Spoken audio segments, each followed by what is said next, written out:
ये जो वृत्रासुर है इतना भक्त कैसे था, कैसे सुंदर भगवान की स्तुति कर रहा था। सुखदेव स्वामी कहते हैं, राजन ये पूर्व जन्म में चित्रकेतु नाम का राजा था। इसके बहुत पत्नियां हुई पर संतान नहीं हुई। तो एक बार अंगिरस ऋषि से निवेदन करने लग गया, गुरुजी कृपा करिए मुझे संतान चाहिए। तो अंगिरा ऋषि ने कहा कि देखो भाई, हम संतान सुख नहीं दे सकते। संतान तो दे सकते हैं, संतान सुख नहीं दे सकते।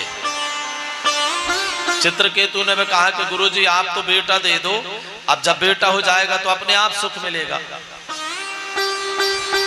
तो एक फल दिया, उसका प्रसाद ये प्राप्त हुआ कि चित्रकेतु ने उस फल को अपनी बड़ी रानी को दे दिया। बड़ी रानी के गर्भ से एक संतान हुई। तो बाकी की और जो रानियां थी वो सब उस बालक से चिढ़ने लगी, और सब रानियों को ऐसा लगने लगा कि जब से बड़ी रानी के बेटा हुआ है तब से राजा का ध्यान बड़ी रानी पर रहता है। ईर्ष्या द्वेष के कारण उन रानियों ने जहर देकर के उस बच्चे को मार दिया। अब वो सब की सब स्थिति ये हो गई कि सब ईर्ष्या करती थी। तो जब बेटा मृत्यु को प्राप्त हो गया तो चित्रकेतु रोने लग गए और कहने लग गए कि मैं अपने प्राणों का त्याग कर दूंगा। अब वहां पर नारद जी भी आए, वहां पर अंगिरा ऋषि भी आए। नारद जी समझाते हैं कि देखो क्यों अपने प्राण देने के लिए उतारू, इतने ही दिन की आयु थी। तो जब चित्रकेतु नहीं मानता है तो नारद जी ने कहा अच्छा रुको एक काम करते हैं। नारद जी ने उस जीवात्मा को बुला करके और राजा चित्रकेतु का जो पुत्र मृत हो गया था उसमें प्रवेश करा दिया। अच्छा जैसे उसमें प्रवेश कराया, बेटा उठ करके बैठा तो चित्रकेतु, अरे बेटा तुम्हारे कारण ना तो मैं तो प्राण देने के लिए तैयार था। तो बेटा कहने लग गया, किसको कह रहे हैं आप बेटा, किस जन्म की बात कर रहे हैं आप? ऐसे तो कितने बार हम आपके पिताजी बन चुके हैं, आप किस जन्म की बात कर रहे हैं? चित्रकेतु ने कहा वाह बेटा, हम तुम्हारे कारण रो रो करके अपनी आंखें फोड़े ले रहे हैं और तुम कह रहे हो कहाँ का बेटा और कहाँ के पिताजी। मन में वैराग्य उत्पन्न हो गया चित्रकेतु के।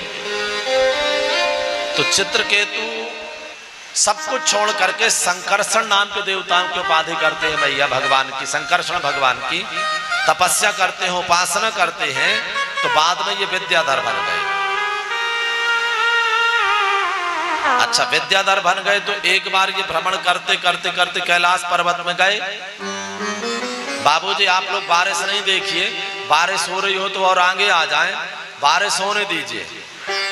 एक बार ऐसे सभी लोग हाथ उठाएं जरा, ऐसे ऐसे बाबूजी सब लोग हाथ उठा ले, जिनके जिनके हो, नहीं हो तो बात अलग है, या भूल आए हो तो बात अलग है।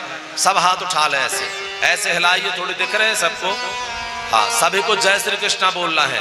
क्या बोलना पड़ेगा? हाथ उठा करके, पीछे से नहीं आवाज आ रही दद्दा, क्या बोलना पड़ेगा? हाथ उठा करके ऐसी आवाज आनी चाहिए।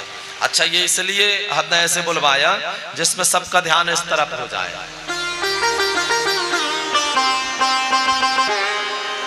भैया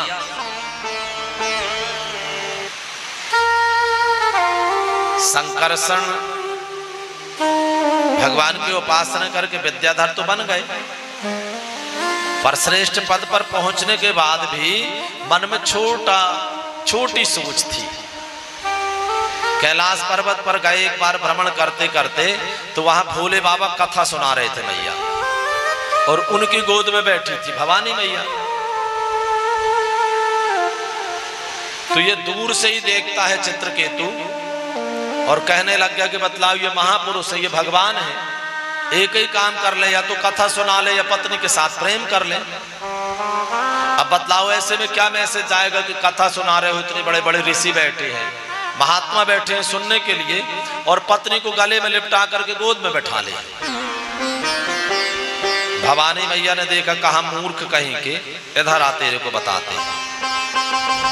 पहले पूरी बात समझना चाहिए, भोले बाबा ने क्यों बैठाया, कैसे बैठाया, कारण क्या है। बस अपने से बड़ों में उंगली, कुछ लोगों की आदत होती है ना भैया, अपने से बड़ों की माता पिता पर उंगली करना, रे तुम्हारी आदत ऐसी नहीं है, तुम्हारी आदत ऐसी नहीं है, ये ऐसी है। श्रेष्ठ जनों पर कमियां निकालना, उस पर भैया भारी दोष लगता है, पातक भारी। भवानी मैया ने कहा जा तेरे बुद्धि में कीड़े पड़ गए हैं ना, तो इसलिए जा तू अगले जन्म में राक्षस बनेगा।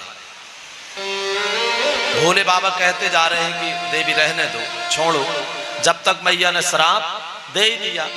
अब वो हाथ जोड़ लेता है, कहा मैया मेरे मन में ऐसे भाव नहीं थे कि आपको कष्ट पहुंचे। अच्छा किसी को गाली दो, अब शब्द बोलो तो उससे कष्ट नहीं पहुंचेगा।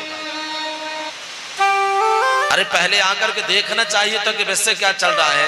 भगवान वो प्रसंग ही ऐसे कर रहे थे, कथा ही ऐसी सुना रहे थे, और उसमें वो प्रसंग दृष्टिगोचर भी करा रहे थे।